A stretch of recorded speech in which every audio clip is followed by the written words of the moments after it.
ఇది చేస్తే రేవంత్ రెడ్డికి చరిత్రలో ఒక పేరు వస్తుంది, కాంగ్రెస్ పార్టీకి ఈ ప్రభుత్వానికి మంచి పేరు వస్తుంది. ఈ రెండు వస్తే రెండోసారి కూడా మేము అధికారానికి దూరం అవుతామని కొంతమంది కడుపులో కుళ్ళు, మాటల్లో విషం, చూపుల్లో పగ, ఈ మూడు కాంబినేషన్స్తోని దీన్ని అడ్డుకునే ప్రయత్నం చేస్తున్నారు.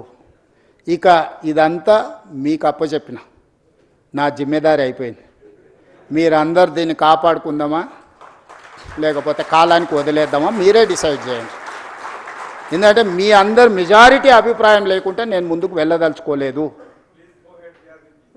మీరు దీని మీద ఏమేం కావాలో సజెషన్స్ ఇవ్వండి. ఓపెన్గా వెబ్సైట్ ఇచ్చిండ్రు, వెబ్సైట్ ఒకసారి ఆన్ చేయండి, స్క్రీన్ మీద ప్లే చేయరు. ఆ వెబ్సైట్ ఉంది కదా, ఆ వెబ్సైట్లో musi.telangana.government.in ఎవరు ఏం సలహాలు ఉన్నా, ఎక్స్పర్ట్స్ ఎవరు ఉన్నా కూడా మాకు ఇవ్వండి. మంచిని అన్నిటిని తీసుకుంటాము.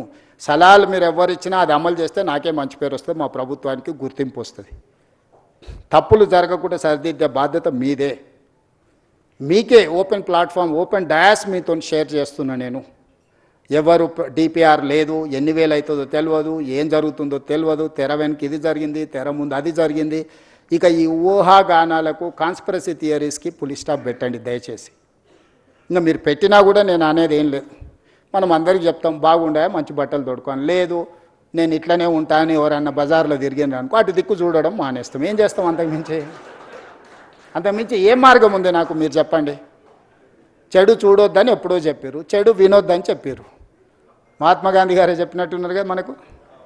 సో ఖచ్చితంగా చెడు చూడను, చెడు వినను. మంచి ఏది చెప్పినా నేను స్వీకరిస్తా. మీలో ఒకడిని, నేను వేరు మీరు వేరు కాదు, మీలో ఒకడిని, మీతో పాటే ఉంటా.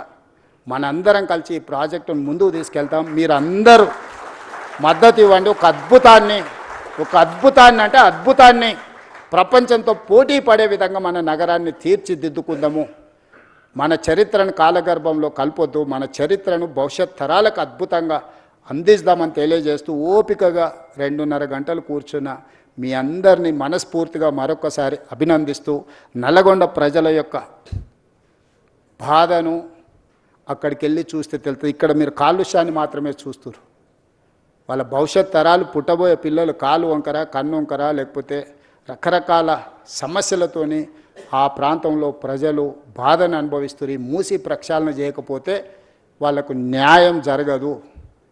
నల్లగొండ ప్రజల యొక్క సమస్యని కూడా సానుకూలంగా అర్థం చేసుకొని ప్రాజెక్టుకు ముందుకు వెళ్ళడానికి అవసరమైన సహకారాన్ని, సూచనలు ఇవ్వాల్సిందిగా కోరుకుంటూ మీ అందరి దగ్గర సెలవు తీసుకుంటున్నా. ధన్యవాదాలు.